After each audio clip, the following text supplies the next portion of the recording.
be New Year's. We could do something on a different day, just so we don't. Or we could just go a while without an AMA. So, I don't know.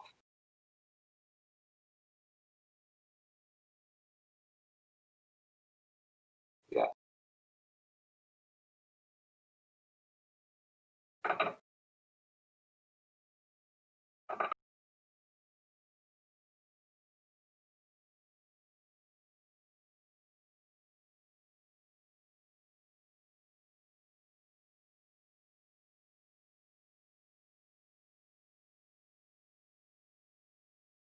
Nothing to add, but yeah, we should definitely talk about it.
Yeah, I mean to talk about. I mean, obviously, since the price of Bitcoin isn't directly related to Splinterlands, in general, it should be very good for Splinterlands and most blockchain-based projects. As most of our players are cryptocurrency investors, and most of our potential players are also cryptocurrency investors. The higher the price of cryptocurrencies means basically more money available to our user base, and it's likely that some portion of that will be in Splinterlands. So, and the more money that comes into Splinterlands from new players and existing players just benefits everyone with, higher card prices and more funds available for us to build more and things like that. So, it's definitely something we are excited about um, from a Splinterlands perspective.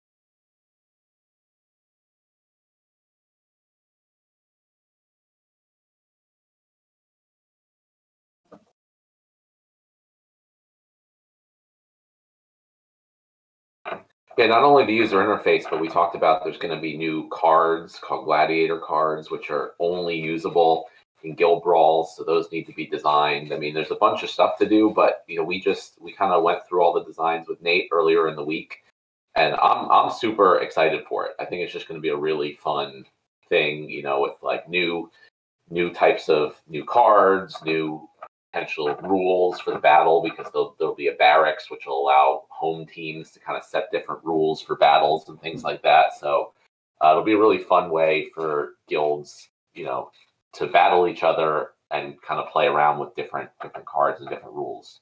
So it'll be fun.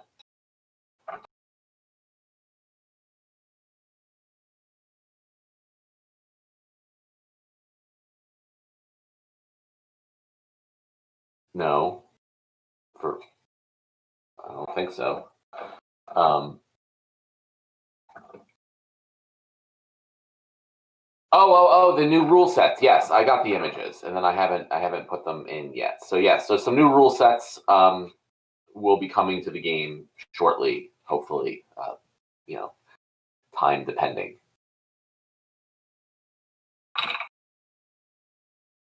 Yeah.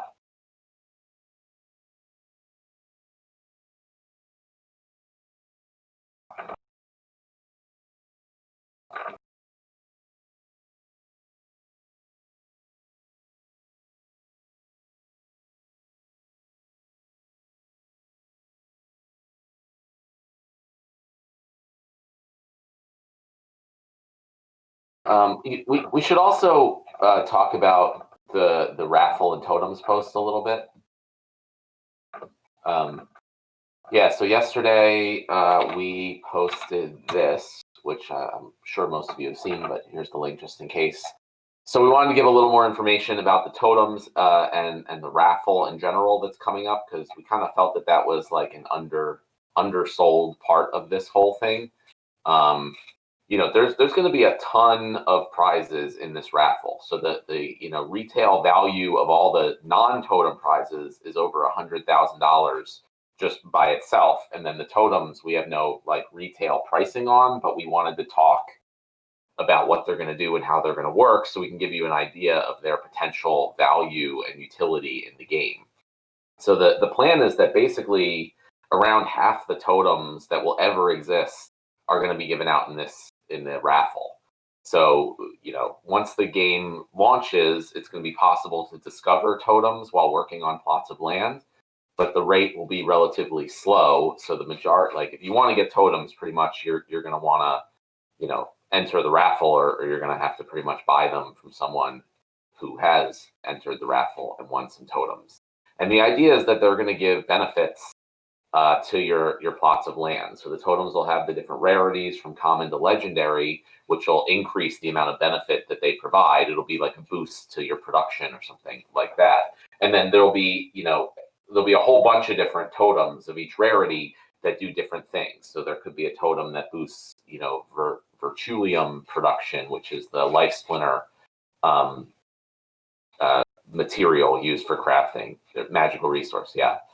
There might be one that increases stone production or grain production, or your essence farming rate for occupied plots, and all that type of stuff. So even though there's a relatively large amount of totems being given out, there will still be kind of few for each specific resource, and very few like legendary ones for a specific resource. So the idea is, if you have a legendary magical Virtulium land plot, that's going to produce a lot of Virtulium if you build and upgrade your building on it and manage it properly. But if you can get a legendary totem, that will that could double your base production on that plot. So it's sort of like having two of those legendary magical land plots. So we think our hope and our plan is that the totems are going to be a big deal. We want them to be, have a ton of value in the game. We want to see people buying and selling them on the markets. And we, like I mentioned, I think before, but we want to make everything that's possible to be rented rentable. So we plan to have totems also be rentable. So if you have a legendary totem and you don't have a land plot to use it on, and you don't want to sell it, you could potentially just rent it out to someone who does. So we just, hopefully the post kind of gets everyone more excited about the raffle and the totem specifically.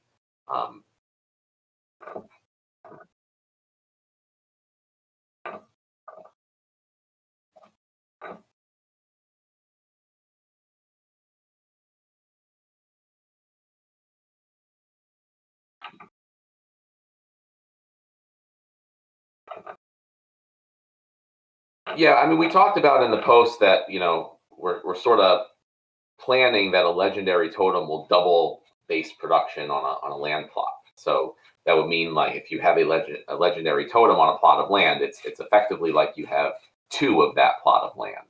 And also, as we mentioned in the post, like if it's just a basic regular plot of land, that's not a big deal. But if it's a a legendary plot with a magical resource, having effectively the production of two of those is a big deal. So yeah, and if the legendary totem will double the value, double the production rate, then the epic and rare and common totems will be less, respectively. The actual numbers are still TBD, but that's what we're thinking of.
Yeah, I should also mention we're definitely going to be starting to pick up the external promotion of the land sale for this third one.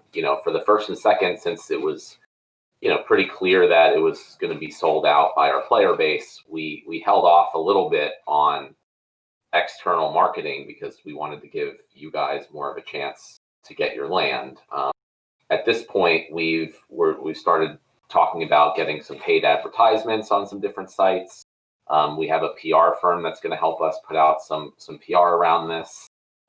We are working with our partners to help promote the things to their audience, and it's already starting a little bit. I mean, I've seen I don't have exact numbers, but I've anecdotally seen a whole bunch of new people coming in specifically to buy land, sort of at the end of the last pre-sale and then starting up again this pre-sale.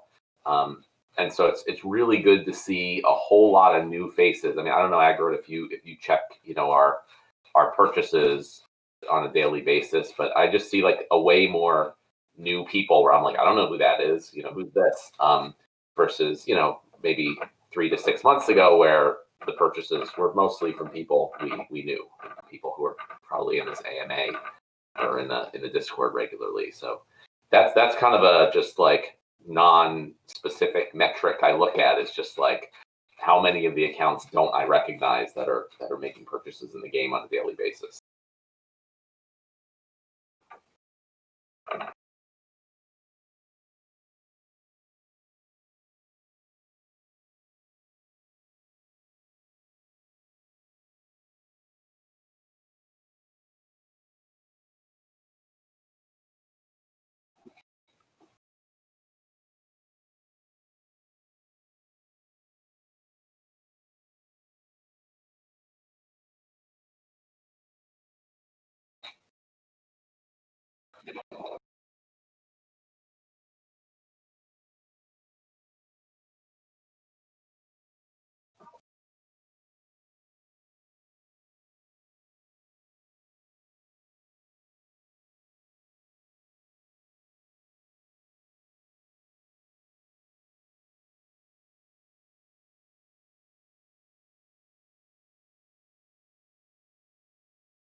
but or potentially investment, is another opportunity that we're pursuing.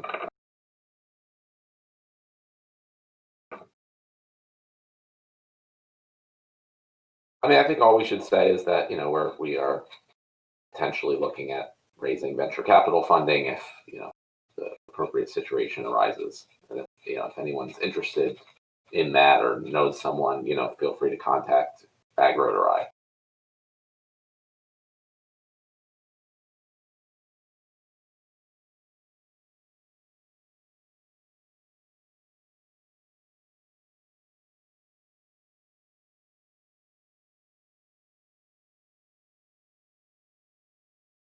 Yeah, but the plan is one summoner and some amount of monsters. Yeah.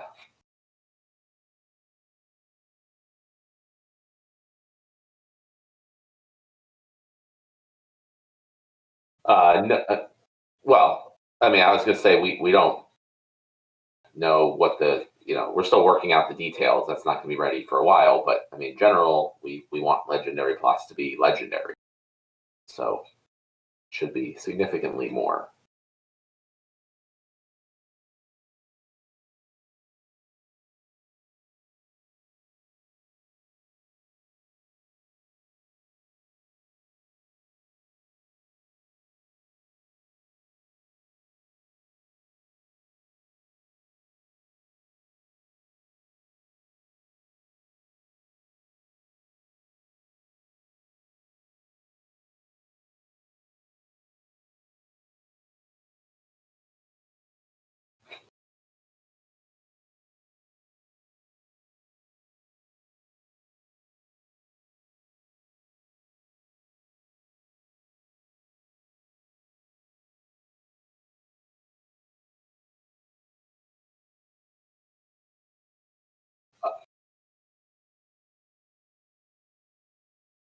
Yeah, I mean, comparable. My guess is that magic land plots will be more common than gold cards are, in that more than 2% of plots will have magic resources, because otherwise there'll be very very few, and there's 6 different magic resources.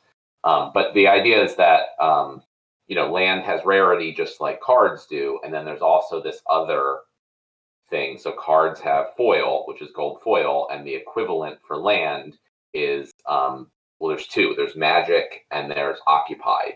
Which occupied is where you would fight. There would be like it would be occupied by some type of monsters, and you would have to build some type of fortress or something to battle monsters and harvest essences, which are necessary for item and spell production. So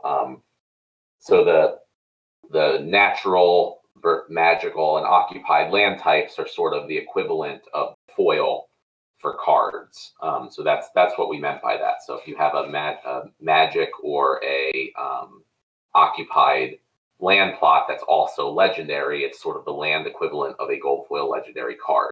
The actual exact numbers of how rare they are, may vary, but it's just the equivalent kind of ideas or concepts.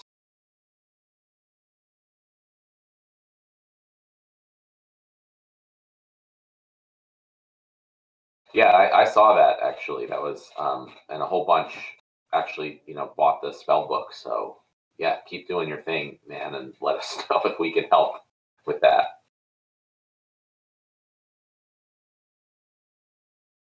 Oh, great.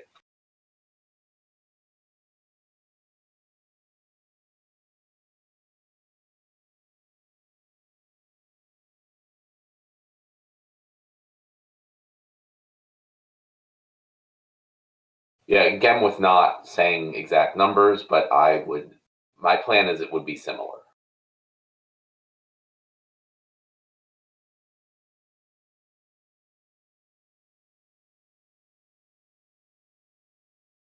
Well, yeah, he meant 0.8%, but which is what the legendary drop rate is for cards.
Yeah, I mean that's the plan right now, but obviously we're going to review everything, including all the data of different types of cards that are available and what makes sense. And we're not if something we talked about here it just doesn't make sense when we run all the numbers, we're going to change it.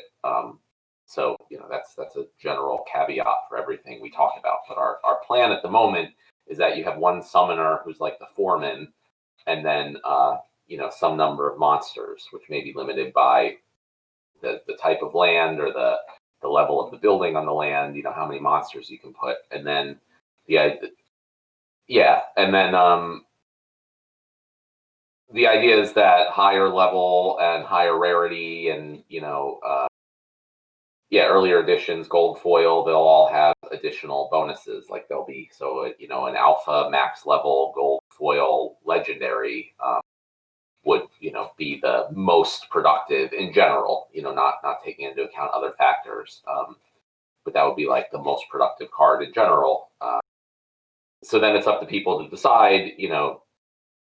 Do they want to use certain cards on the land? Do they want to use certain cards to battle?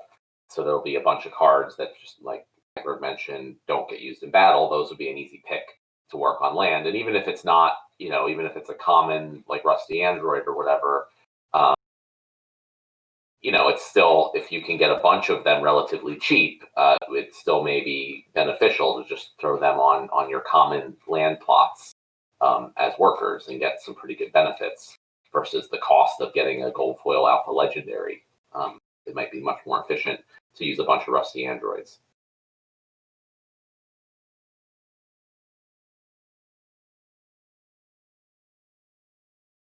I mean, that's considered alpha, I believe. So it should be, yeah.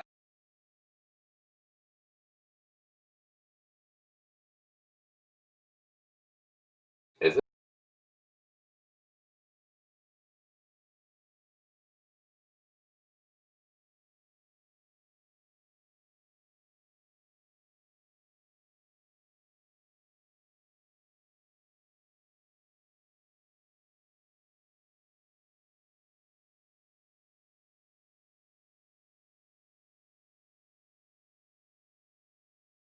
And it also, we've talked about this a bunch, but at some point we're, going to be releasing an additional set after Untamed sells out. And at that point, it's likely we would have, different, what are they called? Different types of like ranked play, different ladders. There's a word for this that is escaping me, but different formats for ranked play, where the main format would probably just be the newer sets of cards. So it'd just be like Untamed and the new set, and newer reward cards, something like that. So there'll still be an option, to play in a ranked ladder format with all the cards for those that want to. But the land will also give additional uses if you say, hey, I'm not interested in using my alpha edition cards now to play ranked battles. Here's a great way to utilize them, will be on the land. So we're trying to kind of think ahead there and making sure that, by adding like modern type formats, which is something what we will have to do, there's still plenty of utility for the older cards in the game.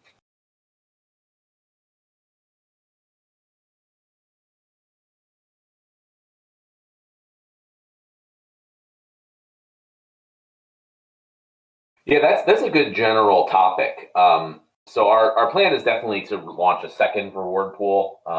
Everything's obviously TBD based on how everything goes with the game and the world and all that stuff. But our plan is always, as much as possible, when we add new things, we will just increase the reward pool, and that means increasing DEC inflation, basically. So, to a lot of people that might sound bad, and we have some other ideas to potentially increase other reward pools, which increases dark energy crystal inflation. But also, we're going to be adding guild wars, and then in the near future, and then not over the course of the next year, we're going to be releasing land. These are going to be dark energy crystal heavy things for burning or spending. So guild wars, yeah, sinking in general. So there's going to be guild wars. There's going to be a lot of new stuff to upgrade via dark energy crystals. In land, there's going to be, everything is going to revolve around dark energy crystals as kind of the main currency that's used.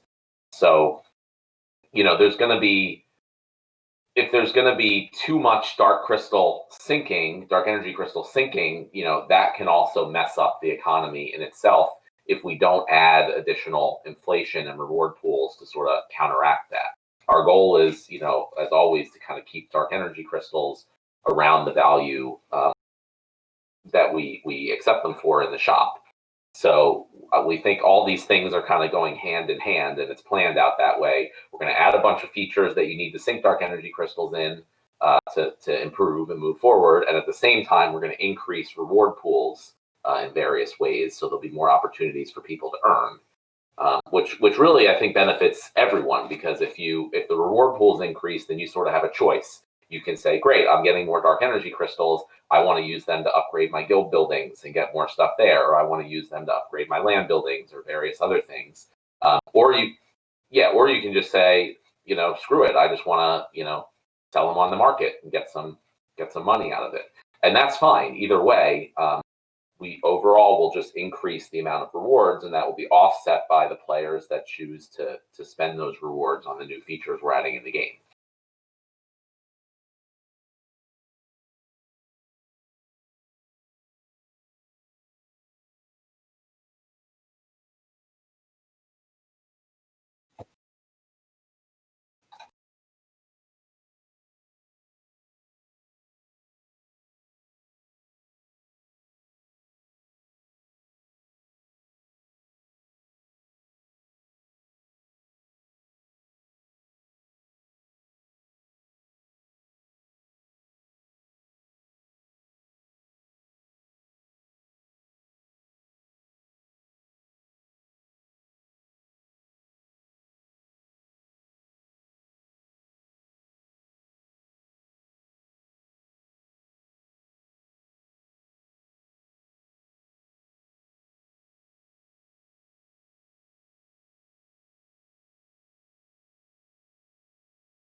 Yeah,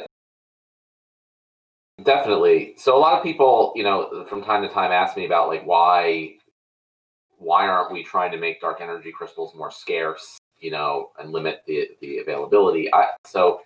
And my answer to that is really that's what the cards are, right? And that's what the land is going to be, right? Those are the Bitcoin type assets where there's a fixed amount of them that get released on a certain schedule.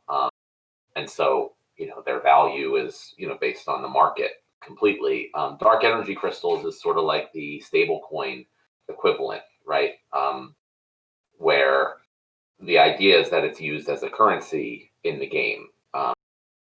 So, for the people who are interested in a more, Bitcoin style system, that that's where the cards and then the land comes in, and the land even more so than the cards, because the cards, even though each edition is limited, we will, and we've been clear that we'll keep releasing more as they sell out.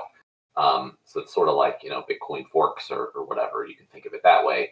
But land is really, the goal here is to make that a really very scarce. Um, we've mentioned that there is additional land to potentially be released, but that would really be only, only if there's such a growth of player base in the game that it just really demands it. But our goal overall is that the land will be much, much, much more scarce in general than the card.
Yeah, right. And that's important too. Like land may be very expensive, especially once it sells out for the pre-sales. I don't know. I'm not speculating on it, but I'm saying we're not. All I'm saying is we don't consider that to be a problem.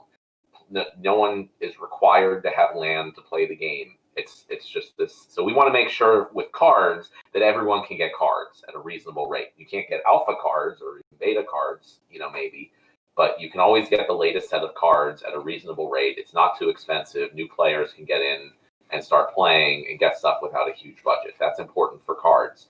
For land, not so. If players can play the game, they can participate, they can get cards, but land is going to be at the market pricing, and we have no intention of like making sure it's always cheap and accessible for players because it's just not a required part of the game. It's something that people who want to spend the money on it can, but it's not something where we're trying to make sure like it's always cheap for everybody.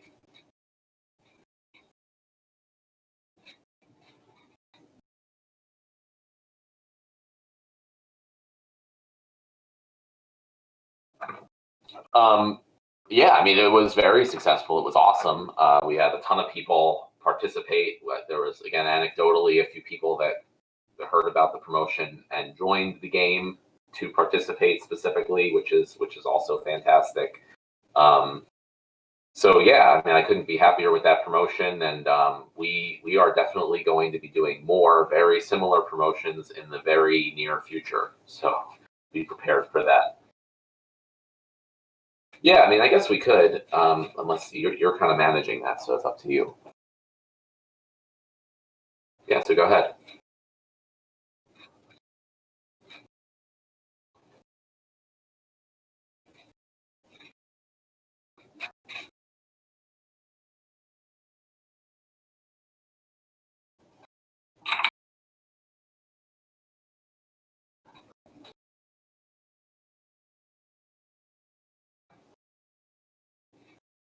Yeah, that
Yeah, that's because of Ethereum. That's because Ethereum's going up.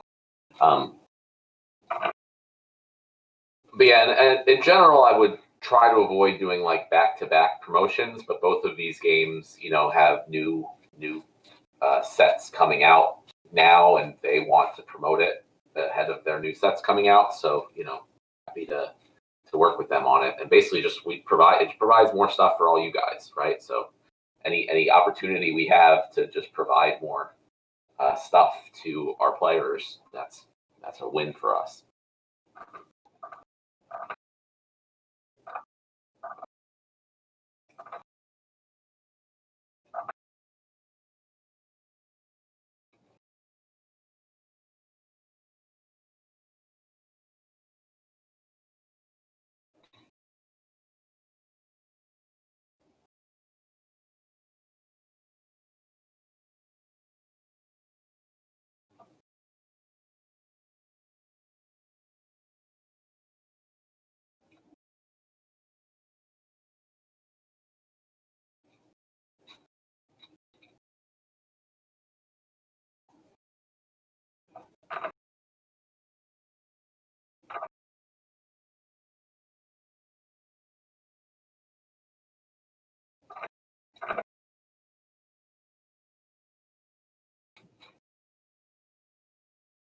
Yeah, I mean, I could share some numbers. So in November, we had an average of 120 new signups every day. And we had an average of 14 spellbook purchases every day. So again, I mentioned this before, but we're seeing a little over 10% of players who sign up purchase the Summoner Spellbook, which is just really fantastic. If you compare to general statistics in games, you find that 1 to 2% at most of signups will actually make a purchase in the free-to-play game model. But obviously, this is a very different model.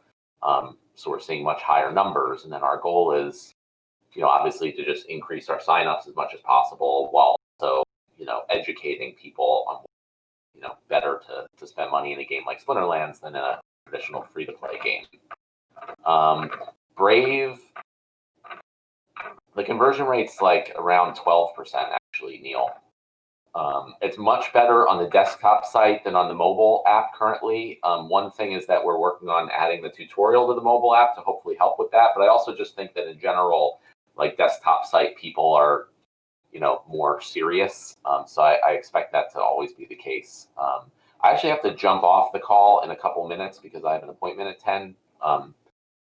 So if you have any last minute questions for me, throw them in. Otherwise, I'm always available on Discord. So Brave, we've had almost 1,000 signups so far. So it's not really, really huge, but we're not done and we're still working with them. And of those 1,000 signups, we've also been seeing, a little over 10% are sticking around, purchasing the Summoner Spellbook. So it's small, but it makes a big impact in the game, considering our size. If we were millions of players and things, it wouldn't. But at our size, it is a significant bump. So I'm definitely happy to see that and how many of those players have gotten into the land sale and purchased pack cards on the market and stuff like that.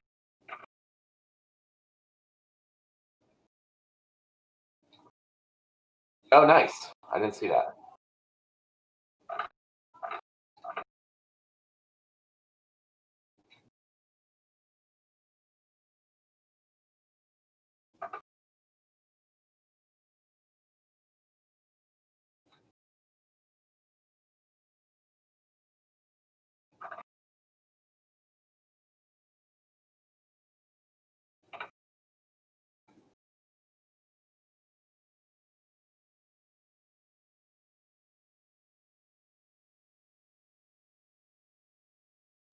Well, I think we definitely our plan is to integrate it into Splinterlands. Again, it's a matter of priorities, and also we really need to make sure we have moderation.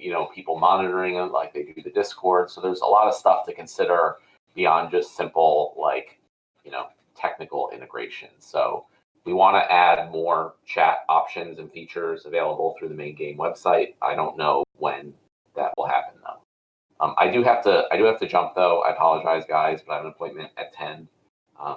But Aggroed take it away and have a great holiday season, and we'll talk to you next year. Yeah.